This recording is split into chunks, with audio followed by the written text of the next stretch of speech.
გამოვაწყოთ აი ესეთი გემრიელი კრაფინი 250 მლის თბილ რძეს დავამატოთ 1 სუფრის კოვზი შაქარი, 1 სუფრის კოვზი საფუარი, დავაფაროთ და დავტოვოთ გასააქტიურებლად.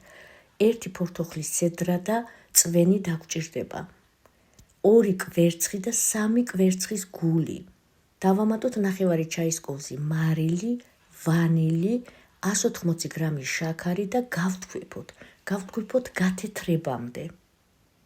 სუნელებიდან ვამატებ მუსტაკის კაკალს, ილი, მიხაკი, დარიჩინი, ცედრა ფორთოხლისა 30 გრამი თაფლი და 35 მლ ფორთოხლის წვენი.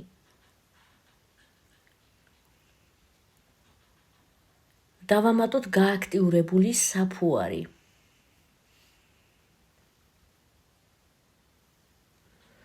700 გრამი ფქვილი დავაცრათ.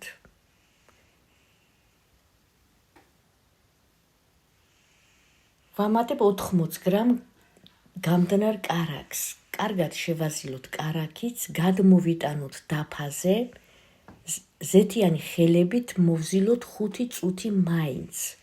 თასიც გავაზეთიანოთ და ჩავდოთ ცომი, დავაფაროთ და დავტოვოთ გასაფუებლად. როცა გაფუვდება, გადმოვიტანოთ ისევ დაფაზე, გავყავი 3 ტოლ ნაწილად. გავათხელოთ 1 ცომი, მივცეთ 4-კუთხედი ფორმა. 60 გრამი კარაქიდან წავუსვათ 1/3, თხლად გადავასწოროთ თანაბრად. ასევე მაქვს 150 გრამი ქიშმიშიდან მოვაყაროთ 1/3, დავახვიოთ აი ასე რულეტივით. გავჭრათ შუაზე, ბოლოში ჩამაგრება დავუტოვოთ და გადმოვახვიოთ.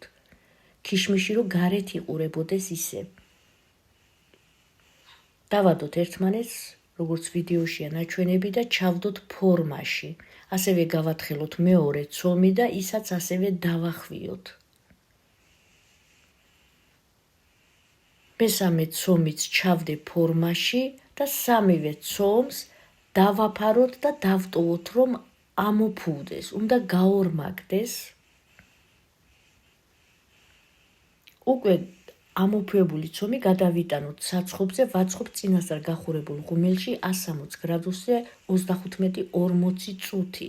დავტოვოთ გასაციებლად, გაციების მერე კი დავჭრათ და დავაგემოვნოთ. ნახოთ როგორია შიგნით, არის მძიმე, ნოტიო და ძალიან გემრიელი. საუკეთესო რეცეპტია, აუცილებლად გამოაცხეთ და კმაყოფილები დარჩებით. ბედნიერ აღდგომებს გისურვებთ.